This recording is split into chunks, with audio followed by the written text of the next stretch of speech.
Olá a todos e a todas, eu sou o professor Walter Alnes Bezerra, do Departamento de Filosofia, da Faculdade de Filosofia, Letras e Ciências Humanas da Universidade de São Paulo, e este é o nosso curso de Filosofia e História da Ciência Moderna, uma disciplina oferecida em nível de graduação pelo Departamento de Filosofia da USP e ministrada por mim, professor Walter.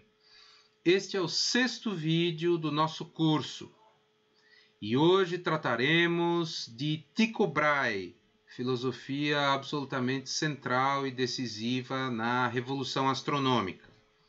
A unidade 1 do nosso curso versa exatamente sobre a Revolução Astronômica. A parte 1 da unidade 1 tratou de Astronomia e Cosmologia da Antiguidade à Idade Média, foram 3 vídeos. A parte 2 trata de Copérnico, seus antecessores e seus sucessores. São outros 3 vídeos e com o vídeo de hoje, o 6º, a gente fecha a parte 2 da unidade 1. Resta para os próximos vídeos a parte 3 da unidade 1, que versará sobre Kepler. E em seguida a disciplina irá enveredar por outras unidades tratando de outros tópicos da história da ciência. Eu vou utilizar hoje, como venho fazendo nas outras aulas do curso, os slides. Slides que estão disponíveis em PDF na nossa página. A nossa página de Filosofia e História da Ciência Moderna. Vocês veem aí no vídeo, nesse endereço, o endereço curto, fácil de lembrar e fácil de digitar, bit.ly/FHCM2020, esse é o endereço da página. Vocês veem aí também o endereço do nosso canal do YouTube, Filosofia e História da Ciência Moderna, nesse endereço, bit.ly/canal FHCM 2020, então a diferença aí entre um endereço e outro é a presença da palavra canal. E também vocês veem aí o endereço do nosso blog de filosofia e da ciência, blog que eu já venho mantendo, assim como o site já há vários anos. Então o endereço do blog é filosofiadacienciausp.wordpress.com. Nas demais páginas do site, vocês encontram páginas sobre as diferentes disciplinas de graduação e de pós-graduação que eu venho ministrando nos últimos anos no Departamento de Filosofia da USP. Essa página contém, então, além do quadro de avisos, informes e novidades, os links para os vídeos contendo as aulas do nosso curso, os slides que eu utilizo nos vídeos, nas aulas. Então, quem ainda, porventura, não assistiu os outros vídeos, está gentilmente convidada a fazer uma visitinha ao canal do YouTube, assistir as outras aulas. Quem ainda não acessou, não baixou os slides referentes a esta unidade e as próximas unidades que eu irei colocando online, também estão convidadas a baixar, dar uma olhada, acessar os slides que complementam as aulas e que eu utilizo nas aulas. A página contém ainda os textos que foram trabalhados nas aulas, fontes primárias, textos originais traduzidos, que nós utilizamos com maior destaque, textos complementares referidos nos slides, seja da parte 1, da parte 2, da parte 3, da unidade 1, e também colocarei os textos complementares sobre os slides das próximas unidades. Lembrando que todos esses links eu estou colocando em arquivos de livre acesso, de acesso aberto, são links abertos para esses artigos que eu cito e discuto com mais detalhe num momento ou no outro das aulas. E finalmente a página contém aí links para alguns outros materiais relevantes e interessantes para o nosso curso. Então, lembrando, esse é o endereço. No rodapé da página vocês também encontram bit.ly/FHCM2020. Então, a partir dessa página, vocês têm acesso a todo o restante do meu site, ao canal do YouTube, ao blog e a todos esses materiais. Então, voltando aqui aos nossos slides sobre a parte 2 da unidade 1, o último autor que eu quero considerar na parte 2 é o Tycho Brahe, né? Tycho Brahe é um autor de transição, né? Eu já comentei no vídeo anterior, né, o 5º vídeo da série, eu comentei que Copérnico apresenta uma coexistência de tradição e de inovação, de ruptura e de conservadorismo, né? Então, Copérnico, por um lado, propõe a mudança do lugar do observador dos céus, o observador do fenômeno astronômico. Então, ele coloca o observador numa outra condição epistemológica, né? O observador está numa Terra que agora se move, assim como todos os outros planetas, e quem ocupa a posição central do sistema é o Sol. Então, Copérnico opera essa mudança de centralidade, que é profunda, que é radical, e também opera, mais interessante ainda, essa mudança no estatuto epistêmico, no lugar epistêmico do observador, mas, ao mesmo tempo, Copérnico ainda pressupõe o axioma platônico dos movimentos circulares uniformes, ainda utiliza epiciclos, e comentamos que Copérnico segue muito de perto o modelo dos tratados de astronomia matemática, tais como o Almagesto de Ptolomeu, né? E Copérnico ainda conserva uma visão cosmológica de orbes, né, de cascas esféricas, ainda utiliza epiciclos, mas apresenta uma crítica já bastante contundente ao uso do equante, né, o expediente mais sofisticado e, poderíamos dizer, talvez o mais artificial da astronomia ptolomaica. E também vimos no vídeo anterior que Copérnico apresenta uma astronomia que é conservadora e inovadora ao mesmo tempo, né? E que, entre as motivações para a formulação e o desenvolvimento e a consolidação do sistema heliocêntrico de Copérnico, não podemos considerar que entre essas motivações estivesse uma precisão observacional maior do que Ptolomeu. Porque tanto o sistema de Ptolomeu, geocêntrico, quanto o sistema de Copérnico, heliocêntrico, dão conta igualmente bem das observações e dos dados observacionais, das medidas de posição dos astros na abóbada celeste disponíveis até o momento, né?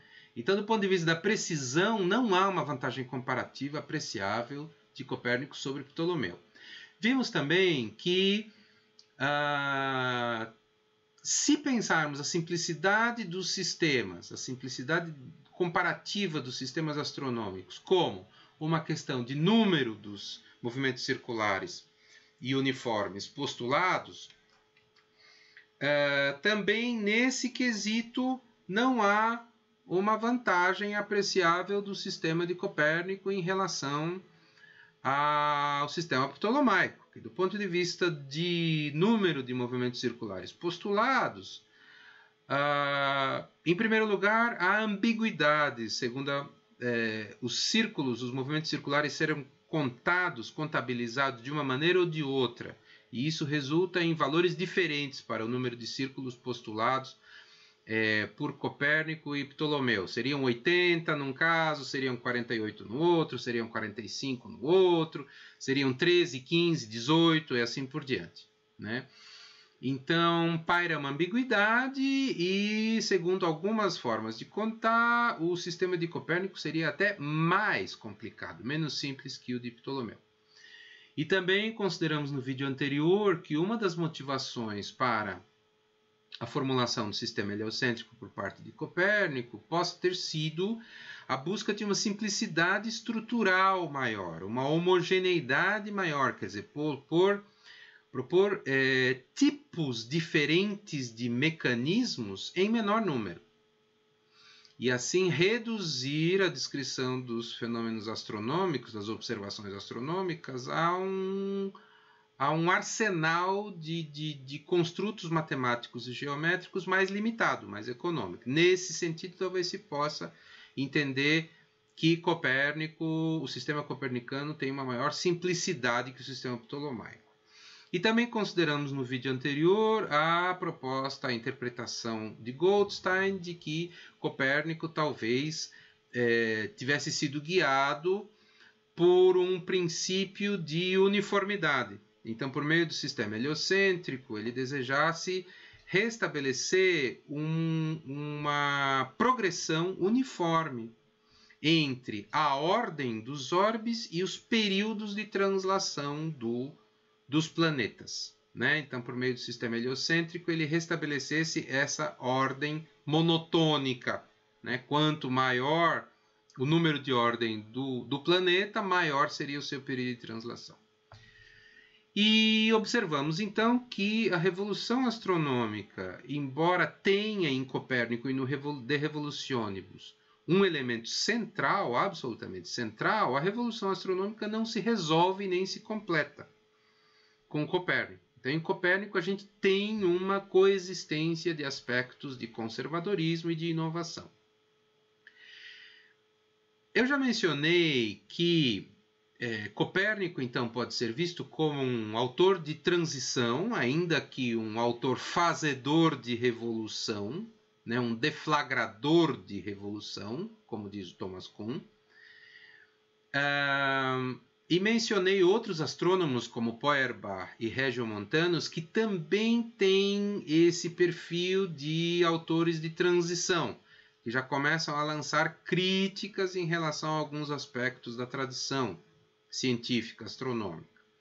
Tycho Brahe, o nosso autor focalizado hoje, o autor que vai nos interessar hoje, também é um autor de transição.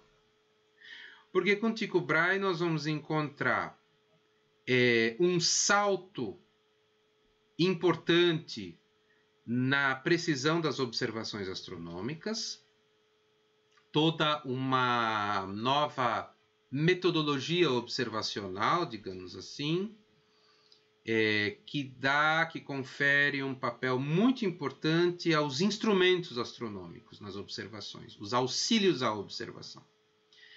Em Kepler teremos um sistema híbrido que é geoheliocêntrico, que tem 2 centros, e em Kepler encontraremos também críticas à tradição astronômica, mas também uma cautela, uma relutância em adotar o copernicanismo.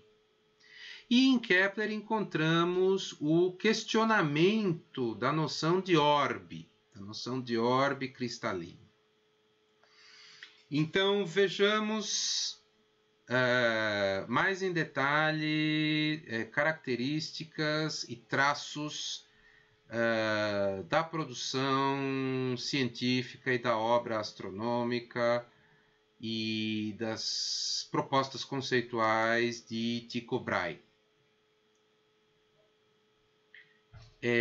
Tycho Brahe, apesar de alimentar uma grande admiração por Copérnico, via seu papel como sendo o de restaurar a astronomia. E ele estava insatisfeito, Tycho Brahe estava insatisfeito com a qualidade dos dados observacionais disponíveis na astronomia da época, dados nos quais tanto Ptolomeu quanto Copérnico haviam se baseado. Ele considerava esses dados observacionais como estando viciados pela incúria dos observadores e ou dos copistas, palavras dele, com erros de 1 grau de arco ou mais. Lembrando, eram dados observacionais obtidos a olho nu, né? Nesse período ainda não se utiliza o telescópio nas observações astronômicas. Então, ele trabalhou duramente, longamente, né, no sentido de restaurar a condição correta à base de dados observáveis da astronomia. E do ponto de vista teórico, ele considerava que o seu sistema híbrido, somente o seu sistema híbrido, constituía um compromisso perfeito entre os dois sistemas, o ptolomaico e o copernicano. E que só esse sistema híbrido geoheliocêntrico poderia dar conta precisamente dos fenômenos. Tycho Brahe era um nobre, era de família rica, né? Ele tinha fortuna.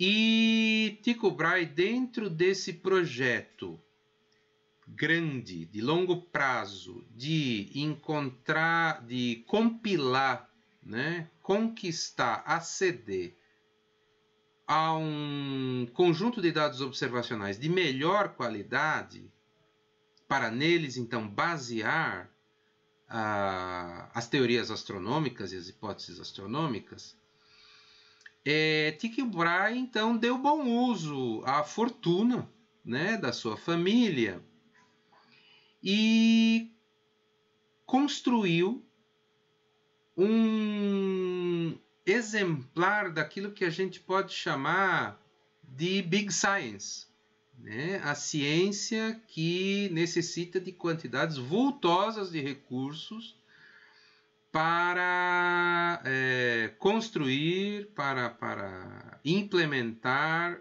os seus equipamentos e os seus programas de pesquisa e de investigação, tanto teórica quanto observacional. Então, Tycho Brahe utilizou a fortuna de que dispunha e numa ilha, né, na ilha de Hven, que pertencia à Dinamarca, estava próxima da Suécia, né? Tycho Brahe edificou, construiu, né, contratou a construção de um observatório astronômico que ficou conhecido como Uraniborg, né?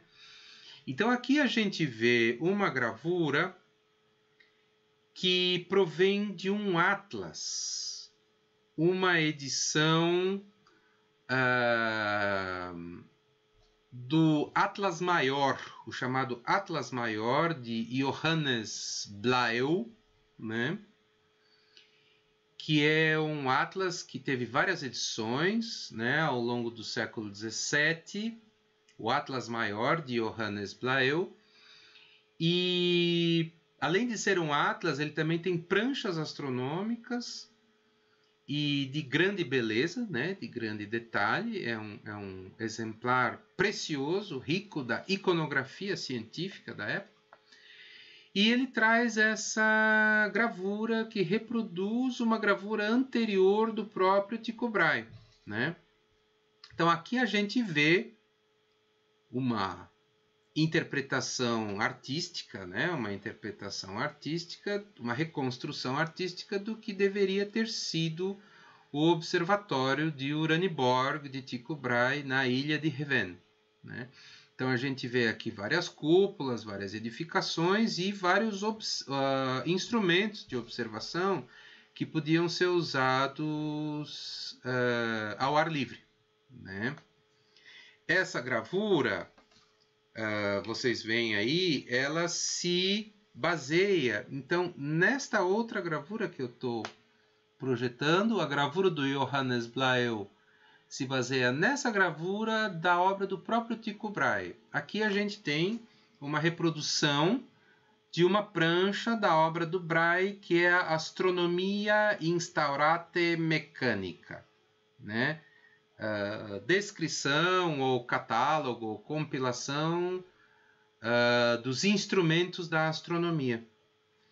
E aí vocês veem, eu vou ampliar um pouco mais a imagem, vocês veem aí na gravura da publicação do próprio Tycho Brahe, a gravura que deu origem àquela posterior do Johannes Blei, né? Então a gente vê de novo aí as cúpulas, as edificações e vários instrumentos que podiam ser usados ao ar livre e operados ao ar livre. Aqui uma planta baixa, né, do terreno,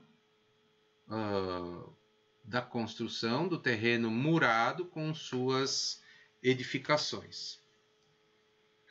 Aqui, nesta gravura, então, vocês têm, de novo, extraída de uma das edições do Johannes Blei, né, aqui edição de 1663, uma outra interpretação do que teria sido a configuração do observatório de Uraniborg, né, do Tycho Brahe.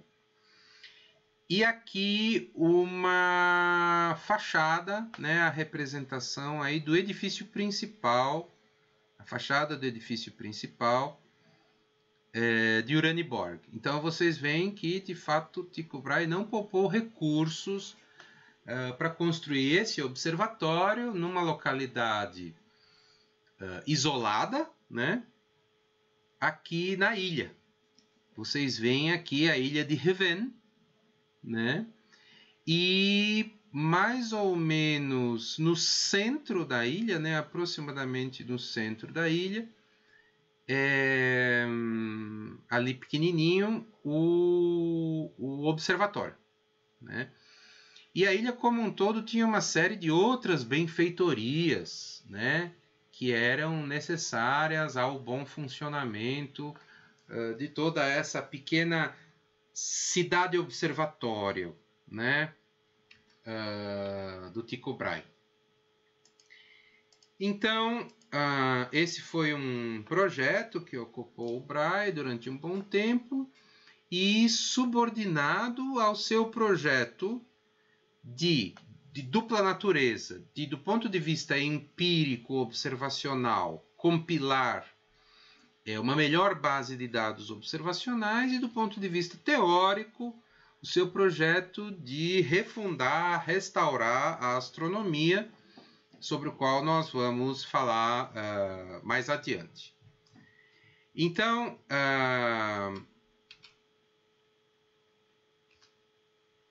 Brahe tem críticas, né, ao expediente do equante ptolomaico, mas também tem críticas a Copérnico. Então a gente vê como também Tycho Brahe apresenta esse perfil de, por um lado, trazer uma ruptura em relação à tradição, mas por outro lado também ser moderado, ser conservador nas suas inovações, né? Aqui eu vou ler uma tradução da obra de Brahe sobre os fenômenos recentes do mundo etéreo, né? Sobre os fenômenos recentes do mundo etéreo. Aqui uma tradução para português do professor Claudemir Tossato, da Unifesp, baseada numa edição francesa, né? O professor Claudemir Tossato, sobre o qual eu ainda vou falar, que ainda eu vou mencionar várias vezes na aula de hoje, é um dos grandes especialistas em língua portuguesa na obra de Tycho Brahe e na obra de Kepler. Então vou citar vários trabalhos e várias leituras do professor Claudemir, e inclusive chamo a atenção de vocês que na página da nossa disciplina de Filosofia e História da Ciência Moderna, vocês encontram ali na seção de textos complementares, né, vocês já encontram vários links para artigos do professor Claudemir. Na página, por enquanto, aparecem links para artigos do professor Claudemir sobre Kepler, mas ele também publicou e também estudou e elaborou traduções de Tycho Brahe, né? Então, lendo agora juntos esse trecho sobre os fenômenos recentes do mundo etéreo de Brahe. Brahe escreve o seguinte: como eu tinha observado que aquela velha distribuição dos orbes celestes de Ptolomeu não está ajustada e é superabundante de epiciclos, distribuição com a qual são justificados, com uma certa parte de desigualdades aparentes, os modos de ser dos planetas quanto ao Sol e as suas retrogradações. Ainda mais que essas hipóteses pecam contra os próprios primeiros princípios da arte, tanto que elas admitem a uniformidade do movimento circular não vista do próprio centro, mas de um estranho, a saber, do centro de um outro excêntrico que chamam comumente de equante.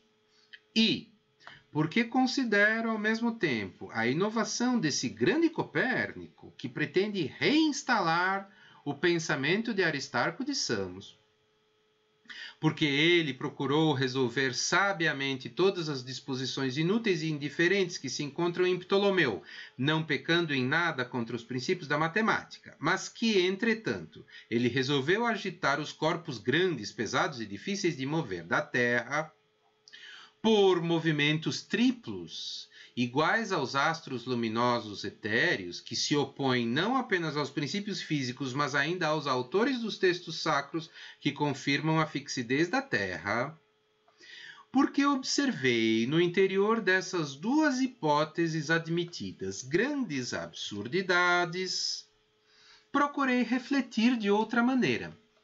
Pois, se alguma razão para as hipóteses pudesse ser encontrada de uma parte matematicamente, de outra parte fisicamente, todos os lados seriam estabelecidos corretamente, de tal forma que elas não estariam mais sujeitas a censuras teológicas e satisfariam totalmente as coisas celestes. Fim da citação. Então, vejam, nessa passagem, Tycho Brahe faz uma crítica, né, a características, a traços característicos do sistema ptolomaico, mas também faz uma crítica a características do sistema copernicano. E menciona um par de vezes a importância de respeitar os princípios da arte, né, da ciência astronômica, em particular o axioma da circularidade, e também menciona a importância de estar em conformidade, estar de acordo com a interpretação autorizada das escrituras sagradas. Então eu mencionei no quarto vídeo da série, né, desse nosso curso de Filosofia e História Moderna, convido quem porventura não assistiu ainda a assistir. No quarto vídeo eu havia mencionado, entre os argumentos conhecidos, consolidados, anticopernicanos, anti-heliocêntricos, estavam argumentos baseados em passagens bíblicas, em uma interpretação literal de determinadas passagens bíblicas. Então vejam que interessante, Tycho Brahe aqui não deixa de considerar como elemento relevante para a aceitabilidade de uma hipótese astronômica que ela esteja de acordo com as Sagradas Escrituras. Isso era considerado um aspecto relevante de o que a gente poderia chamar de compatibilidade externa da teoria. A teoria precisava ser dotada de um certo grau de coerência interna, de harmonia interna, mas também compatibilidade com outras doutrinas e outras partes do sistema de ideias, né, predominante na época. Então, aqui em Brahe, nós nós encontramos essa crítica aos dois lados, né? Ele diz ter encontrado no interior das duas hipóteses, a ptolomaica e a copernicana, grandes absurdidades, né?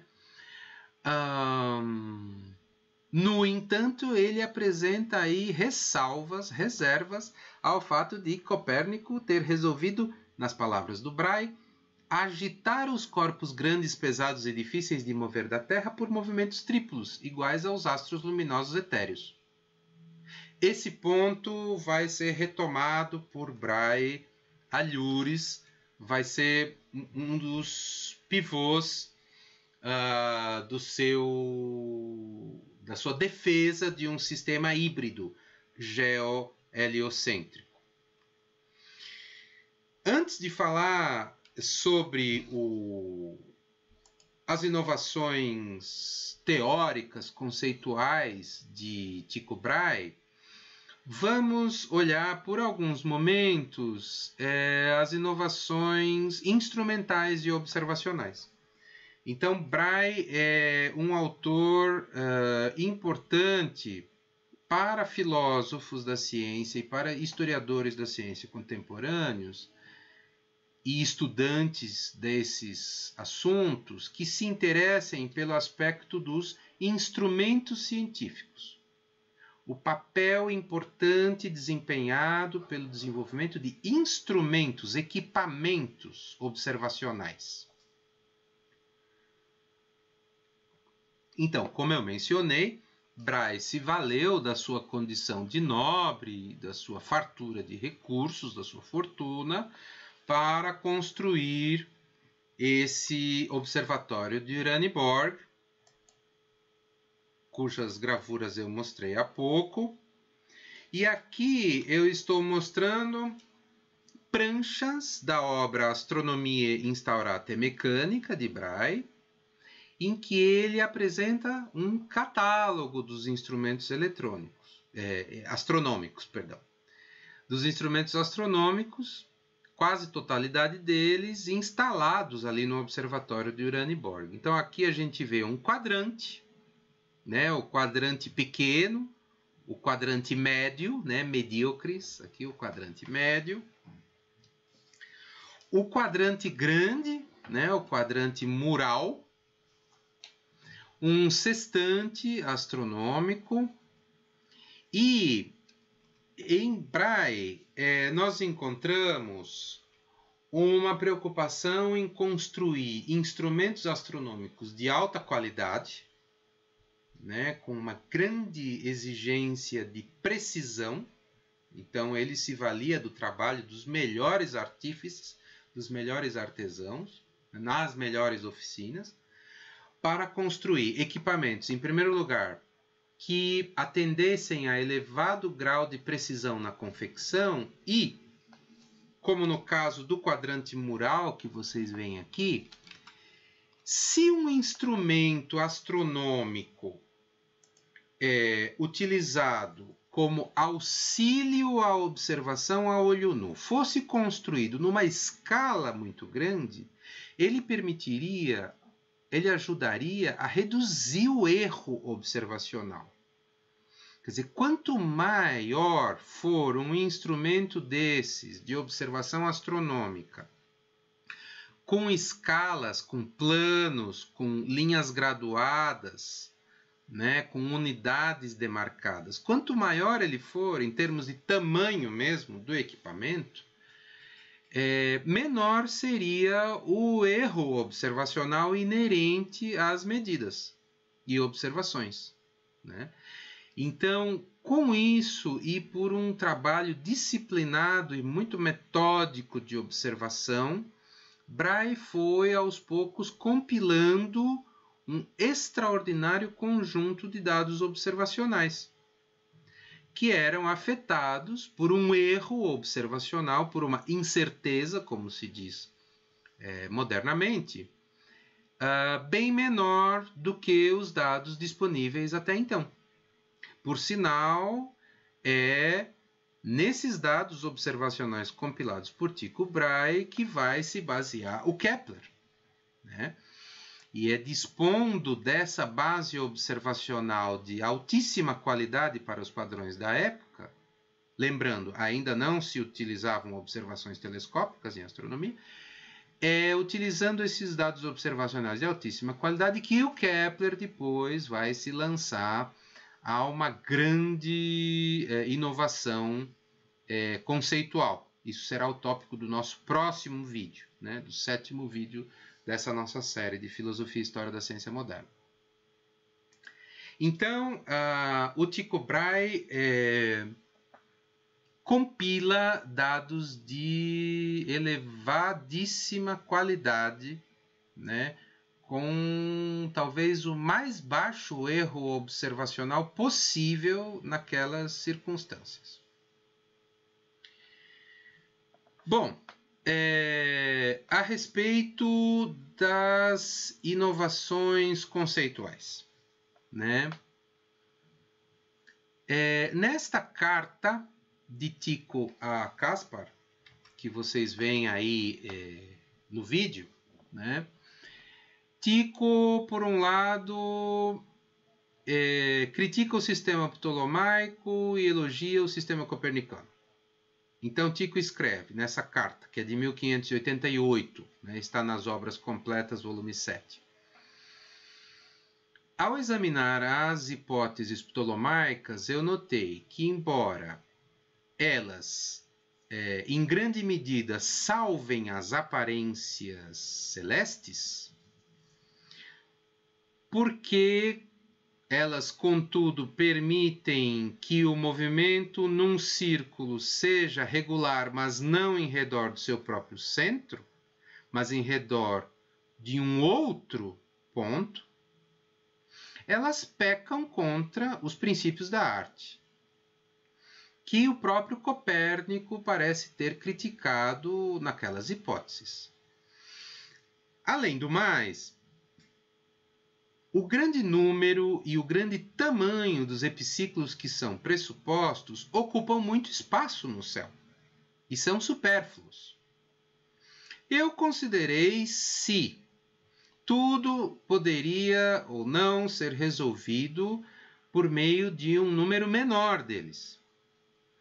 E causou-me grande preocupação que nenhuma causa necessária ou combinação natural explicava por que os planetas superiores estão ligados, vinculados ao Sol, de tal maneira que na conjunção eles sempre ocupam a parte superior dos seus epiciclos.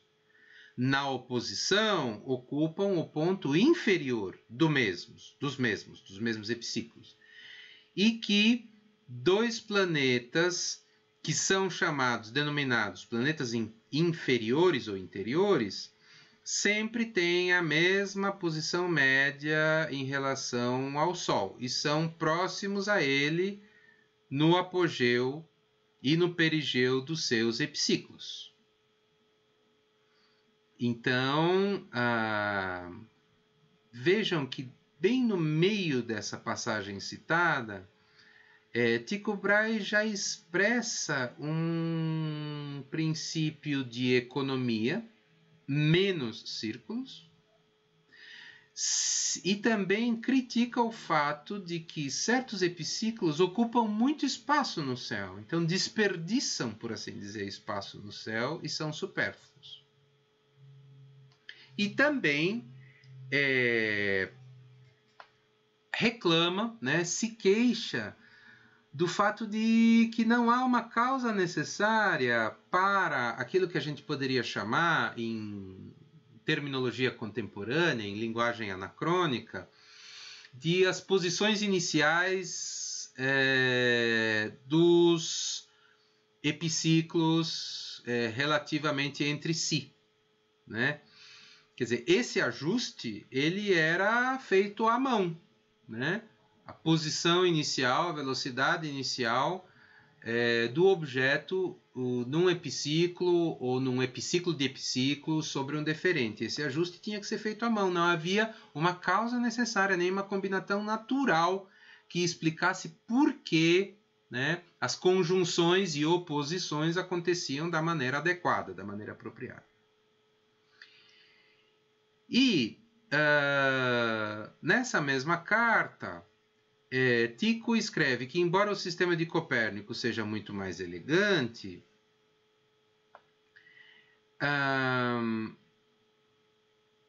ele também soluciona bem todos os outros aspectos do arranjo ptolomaico que são confusos e supérfluos, e que de modo algum pecam contra os princípios da matemática.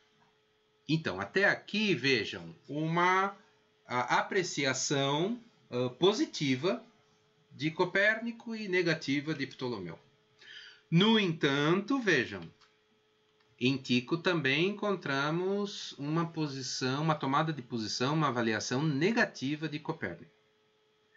Então, numa outra carta, de 1584, a Henry Bruxelles, Tycho escreve o seguinte, citando aqui uma tradução de Anne Blair das obras completas, do volume 7 das obras completas de Tycho Brahe. Com relação ao movimento de rotação, é difícil dizer se esse terceiro movimento, que dá conta da revolução diária, diurna, pertence à Terra e aos elementos próximos. Pois, com a mesma razão, pode-se explicar o aparecimento de um movimento tão grande na Terra e no primeiro motor, a esfera externa, a esfera mais superior. E também o seu repentino retorno do leste para o oeste, o repentino retorno de leste para oeste de todas as esferas do segundo motor, ou seja, a esfera que estaria abaixo da esfera das estrelas fixas. Esse retorno poderia ser salvo com uma revolução muito menor e, portanto, com um atalho conveniente, como eu vi que acreditavam os pitagóricos e os platônicos. Então, aqui aparece esse tema, né, da parte do Tycho Brahe, de que, puxa vida, parece um movimento grande demais, né? Ter que colocar os orbes exteriores em movimento, né? E, contudo, prossegue o Tycho Brahe, contudo, é provável que tal movimento não possa pertencer à Terra, um corpo muito pesado, denso e opaco, mas pertença sim ao próprio céu, cuja forma e cuja matéria sutil e constante são mais adequadas a um movimento perpétuo, por mais rápido que esse seja. Então, Tycho considerava, fim da citação, Tycho considerava esse movimento da Terra inútil e absurdo, né? Que era o movimento postulado por Copérnico, da Terra orbitando em redor do Sol. Pois a matéria desse corpo preguiçoso e ignóbil não se prestava ao movimento rápido, ao contrário da substância pura e etérea dos corpos celestes, para a qual o movimento rápido era natural. Então, se por um lado poderia parecer um desperdício de movimento colocar toda a esfera das estrelas fixas em movimento em redor de uma Terra no centro, por outro lado, colocar a Terra em movimento fora do centro parecia ao Tycho mais inaceitável ainda, né? Pegar um corpo muito pesado, denso, obtuso, preguiçoso e ignóbil e opaco em movimento no céu. Por quê? porque é a matéria sutil da qual seriam feitos os orbes celestes, como a esfera das estrelas fixas é mais adequada a movimentos velocíssimos, rapidíssimos. E Tycho recupera, por exemplo, agora nessa chave anticopernicana de críticas a Copérnico, o argumento da ausência de uma paralaxe estelar observável a olho nu, né? Argumento que eu já mencionei em aulas anteriores, né? Como um argumento anti-heliocêntrico, anticopernicano por excelência. Então, Tycho escreve: então as estrelas da terceira magnitude que têm 1 minuto de arco de diâmetro, lembrando que 1 minuto de arco é 1/60, 1/60 de 1 grau, né? Graus, minutos, segundos de arco. Estrelas da terceira magnitude, de magnitude 3, que tem um diâmetro aparente, né, de 1 minuto, teriam que ser necessariamente iguais a todo o orbe anual inteiro da Terra. Ou seja, elas abarcariam no seu diâmetro, essas estrelas, 2.284 semidiâmetros da Terra. E elas teriam que estar distantes cerca de 7.850.000 semidiâmetros terrestres. Teriam que estar distantes. O que diremos a respeito das estrelas de magnitude 1? Algumas das quais alcançam 2 ou quase 3 minutos de arco de diâmetro visível. E se, além disso, a oitava esfera estivesse ainda mais distante, mais alta, de maneira que o movimento anual da Terra desaparecesse completamente e não fosse mais perceptível dali. Deduzam estas coisas geometricamente, se desejarem, e vocês verão quantas absurdidades, para não mencionar outras ainda, acompanham essa suposição do movimento da Terra, por dedução, por inferência, por consequência. Então, a ausência de uma paralaxe só seria observável a olho nu, só seria compatível com um heliocentrismo se essas estrelas estivessem a distâncias absurdamente enormes, imensas para os padrões da época. E Tycho, então, considera isso inaceitável.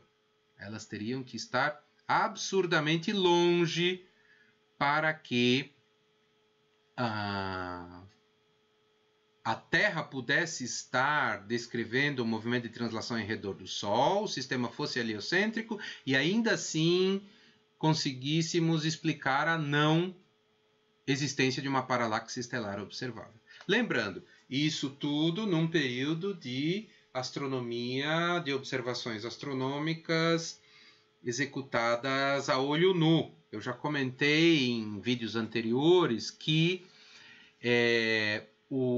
a primeira paralaxe estelar viria a ser medida somente já no primeiro terço do século XIX.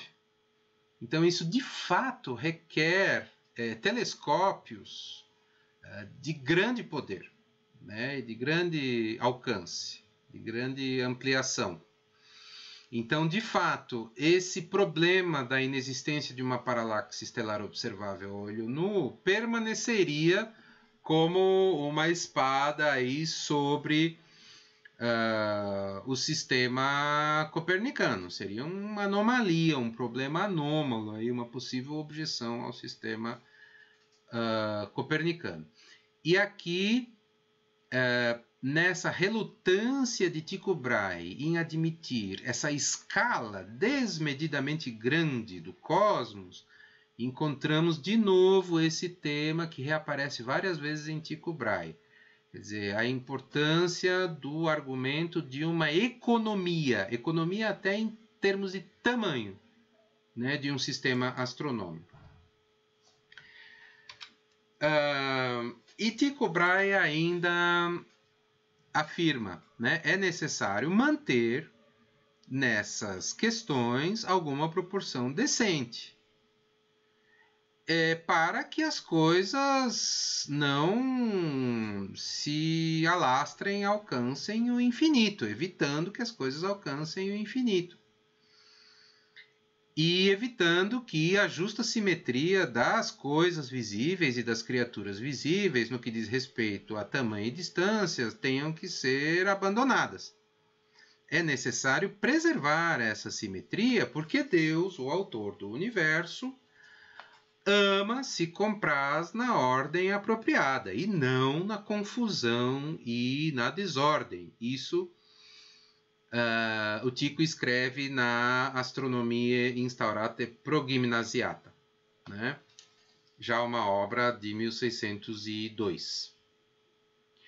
Bom, então Tycho Brahe, apoiado, né, ao mesmo tempo na sua crítica aos excessos e às artificialidades do sistema ptolomaico e também nas suas críticas e reservas ao sistema copernicano, propõe esse sistema híbrido, geoheliocêntrico, que vocês veem aí nesse diagrama, nos slides aí no vídeo.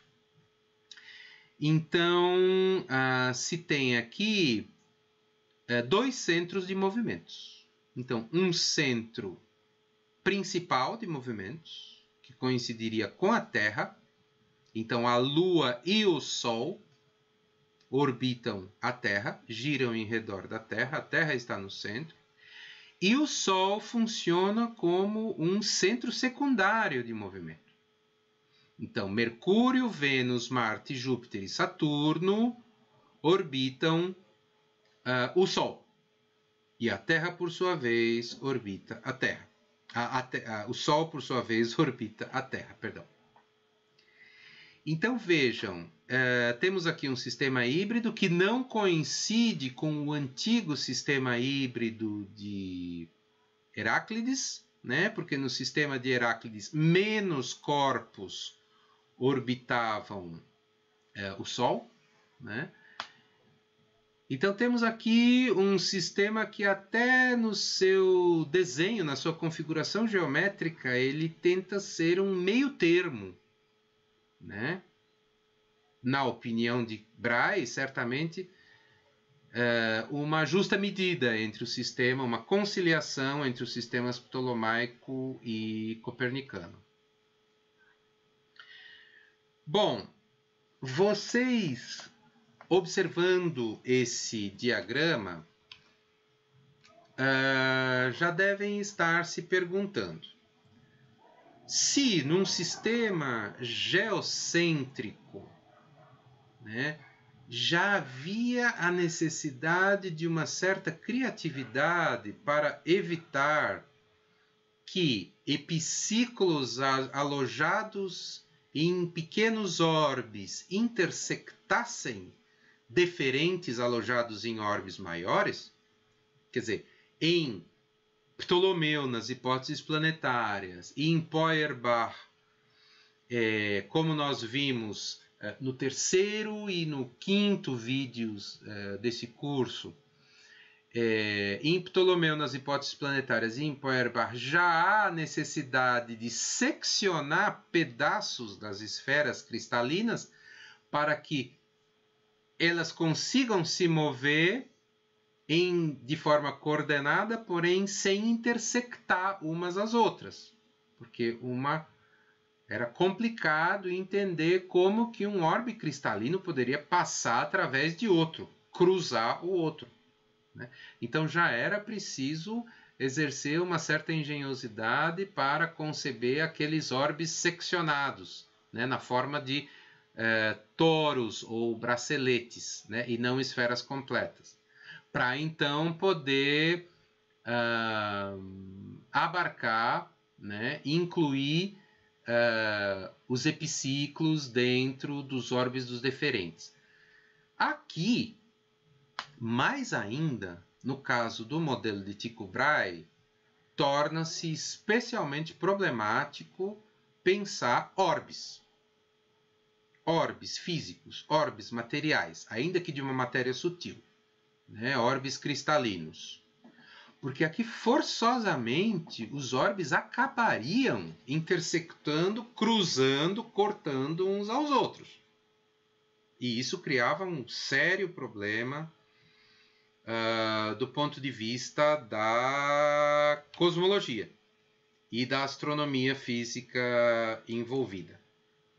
E aí, com isso, nós chegamos a um outro dos temas importantes no pensamento de Tycho Brahe, que é o seu questionamento da noção de orbe cristalino.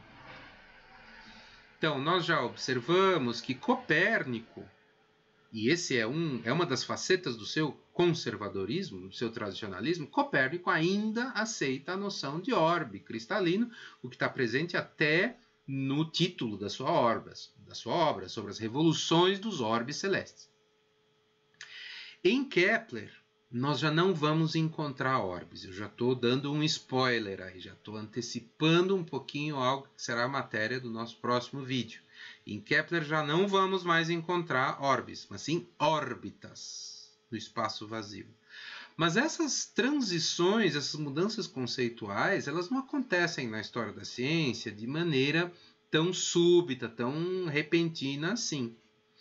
Então, em Kepler a gente já encontra um questionamento, uma crítica, uma recusa aos orbes cristalinos. E isso pode ser embasado, por um lado, em considerações teóricas, como desse modelo híbrido, de dupla centralidade, geoheliocêntrico. Mas uma das inspirações para Kepler questionar os orbes veio das observações, particularmente da observação de um cometa. Então, voltando aqui aos nossos slides, Tycho chegou ao sistema híbrido, em parte por uma crítica interna, teórica, aos sistemas ptolomaico-copernicano, mas também em grande medida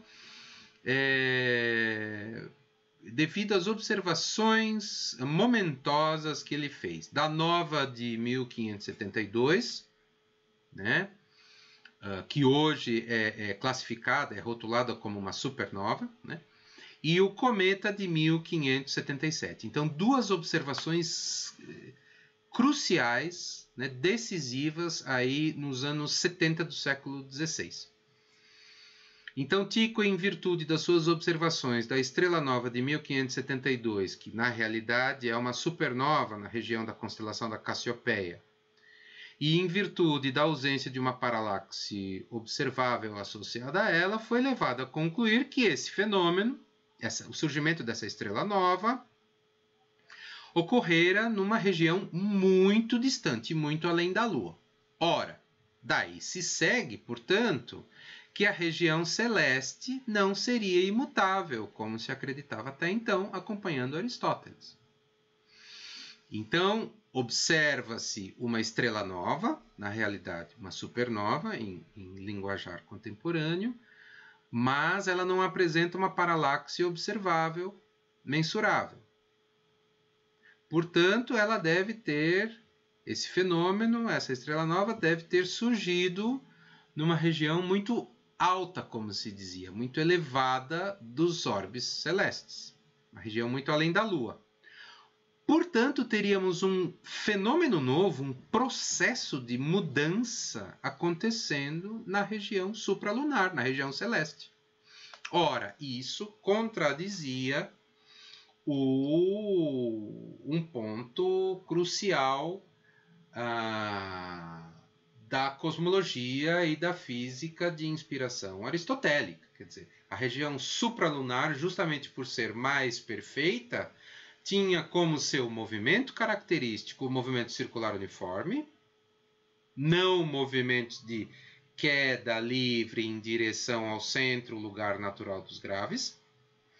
A região celeste seria formada por um outro tipo de matéria, uma matéria cristalina, uma matéria sutil, uma quintessência, e apresentaria apenas movimentos regulares e repetidos e perfeitos.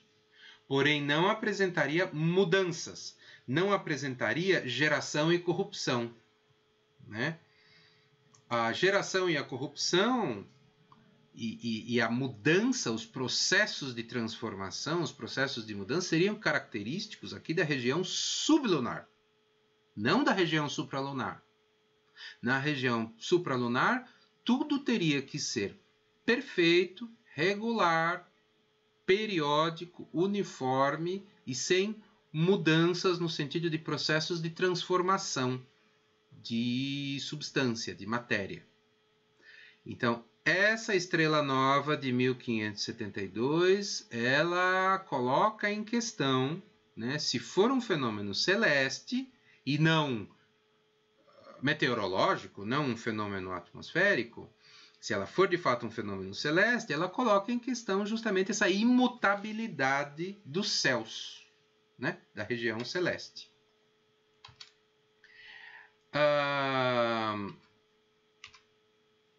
Então, aqui vocês veem o frontispício da obra de Kepler, de Tycho Brahe, melhor dizendo, perdão, publicada em Copenhagen, né, em 1573.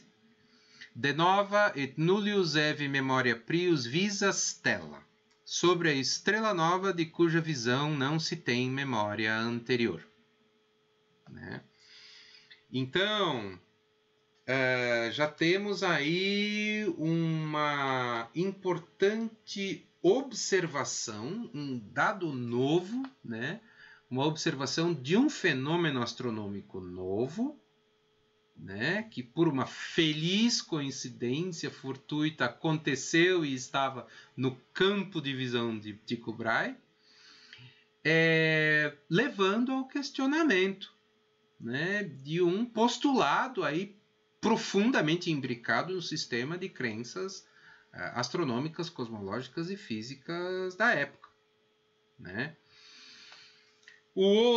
A outra observação momentosa é a do cometa de 1577, né, por Brahe.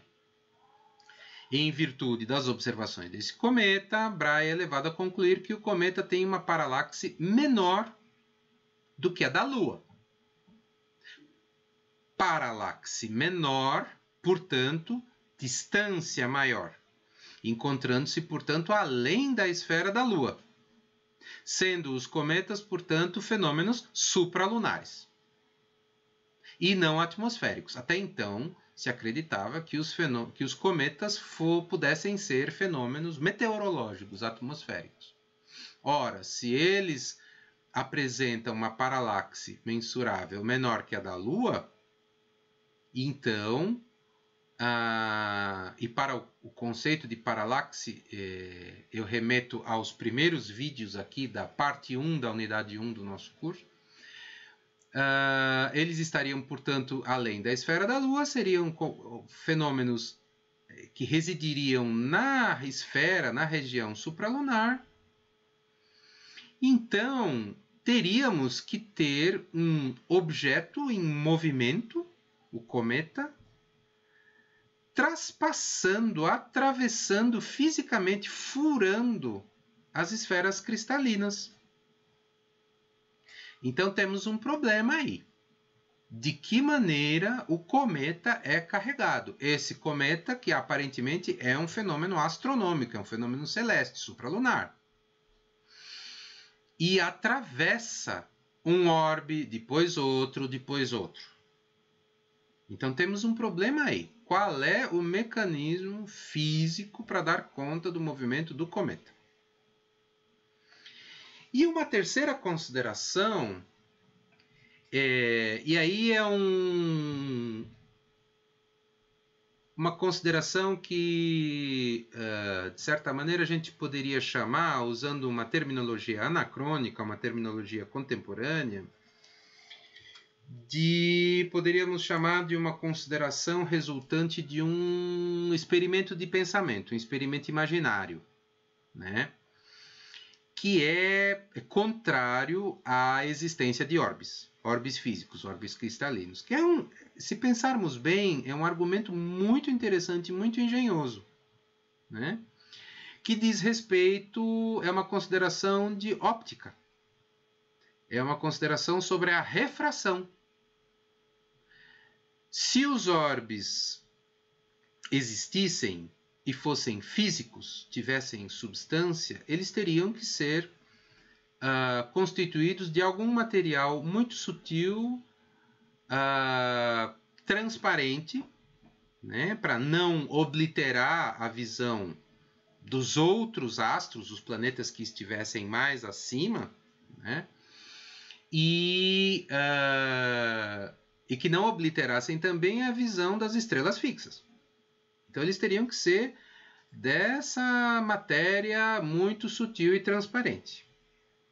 Bom, o argumento óptico de Tycho Brahe contra a existência dos orbes é o seguinte: caso existissem as esferas cristalinas, deveriam ocorrer fenômenos de refração da luz nas interfaces entre elas.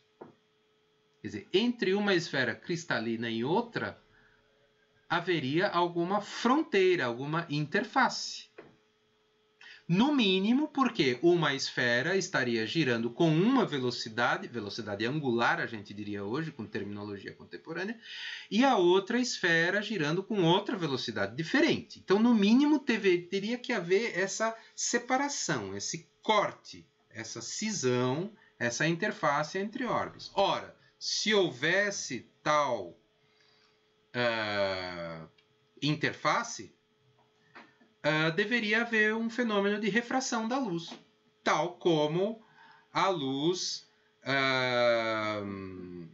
se refrata ao passar entre dois meios, mesmo que sejam duas peças de vidro, ou uma lente de vidro e o ar, por exemplo, né? Então, teria que haver refração. E essa refração não é observada.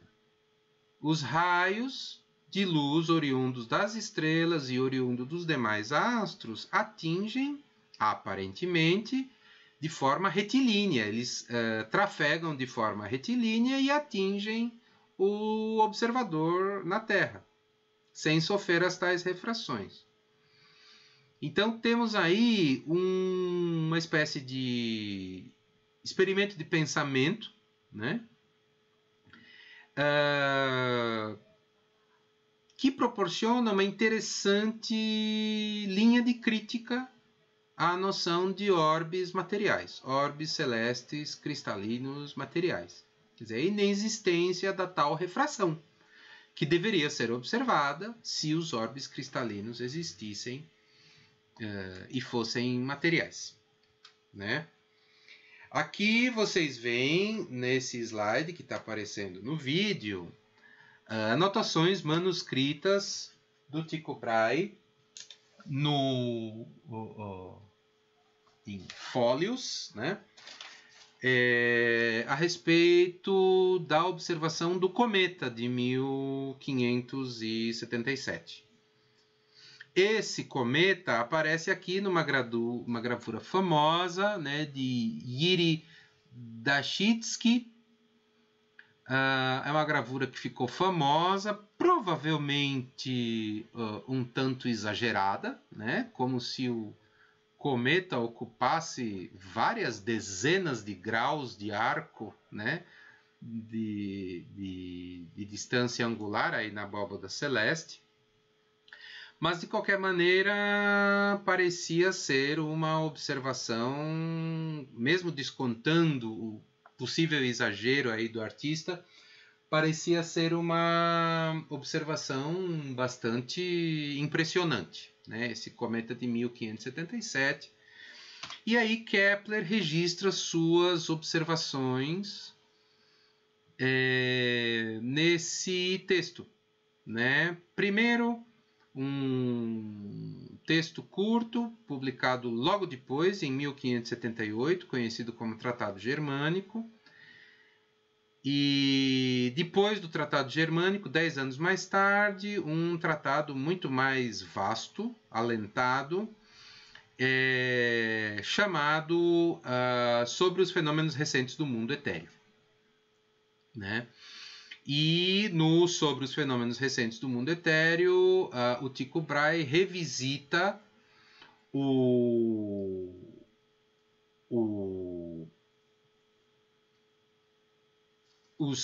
as observações e então elabora e propõe de uma maneira mais bem acabada o seu modelo geoheliocêntrico, né? Então vocês veem aí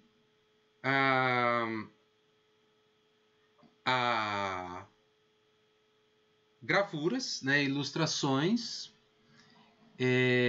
ilustrando o sistema híbrido, geoheliocêntrico, né? À esquerda, uma reprodução mostrando esse sistema, né? E à direita, um detalhe, digamos assim, um detalhe esquemático do modelo geoheliocêntrico, do modelo híbrido, mostrando, observem aí nessa gravura do lado direito, na ilustração do lado direito aí da tela, o cometa, né? Dá para ver ali a Lua, o Sol e o cometinha, inclusive com a sua caudinha, né? O Sol e a Lua e o cometa orbitando o Sol, né? Então, o cometa era explicado do ponto de vista de cálculo astronômico, né? Os movimentos aparentes observados do cometa eram observados do ponto de vista matemático por esse modelo híbrido.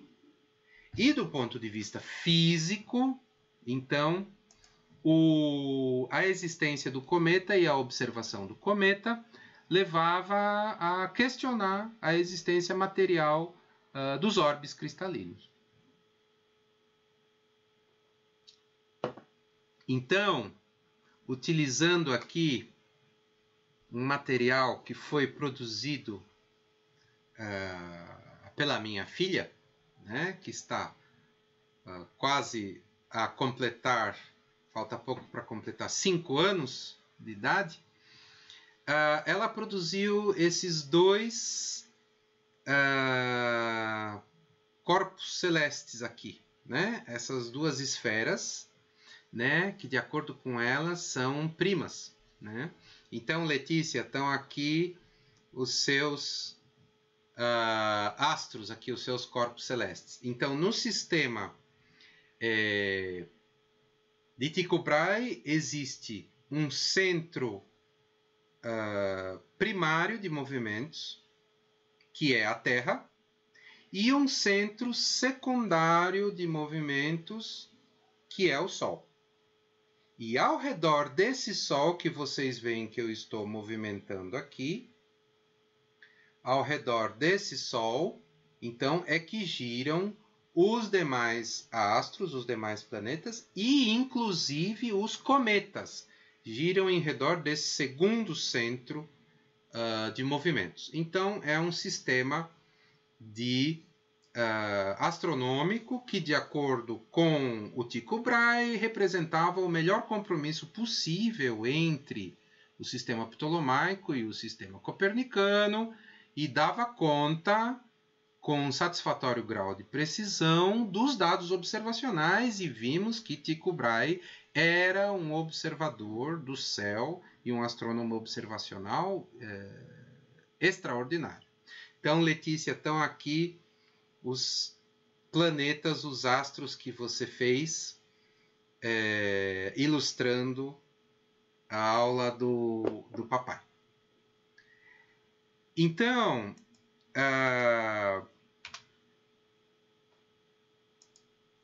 com Kepler, chegamos a esse momento de tentativa de síntese e transição, né? No desenvolvimento dos conceitos da astronomia durante o século XVI. Como eu mencionei no início do vídeo, um discípulo, né, e continuador de Tycho Brahe será Kepler, Johannes Kepler. E será então a Kepler que será dedicado o próximo vídeo dessa série, né? E aí veremos como Kepler rompe com as últimas amarras que faltava romper na astronomia.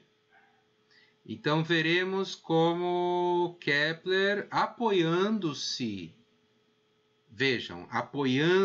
de uma forma muito relevante, muito substancial, na obra de Copérnico e na obra de Tycho Brahe, Kepler, então, vai lançar as bases fundadoras da astronomia moderna, né? Da astronomia física de uma perspectiva moderna. E aí haveremos de avaliar também como Kepler é um autor em evolução. Kepler possui diversas obras importantes associadas a diferentes épocas do desenvolvimento do seu pensamento astronômico. Então veremos que Kepler, ele mesmo é um autor que evolui, que se transforma, e com Kepler, então, ficam lançadas as bases da nova astronomia moderna. E Kepler também vai colocar em pauta a necessidade de uma física celeste. Não vai mais ser possível adiar esse desafio. A necessidade de formular uma física, né, alternativa à física disponível até então, que era a física aristotélica, né, ou articulada pelos aristotélicos, com base em Aristóteles. Então não será possível mais adiar esse desafio, né, que ele já está latente em Copérnico, já está latente em Tycho Brahe, e ele vai se tornar absolutamente central em Kepler. E aí veremos as contribuições que Kepler deu a essa astronomia física, já moderna, e falaremos também sobre a evolução do pensamento de Kepler. Então ficamos por aqui neste nosso vídeo de hoje. Agradeço a quem assistiu, nos acompanhou até aqui. Lembrando, quem não assistiu ainda os vídeos anteriores do nosso curso, está cordialmente convidada a visitar o nosso canal no YouTube, onde eu coloco as minhas aulas do curso de Filosofia e História da Ciência Moderna, e assistir as demais aulas, consultar, ler e reler os slides que estão disponíveis na página da nossa disciplina. Nos vemos então no próximo vídeo sobre Kepler e nos próximos vídeos sobre os tópicos e as unidades posteriores aí do nosso curso. Muito obrigado e até a próxima.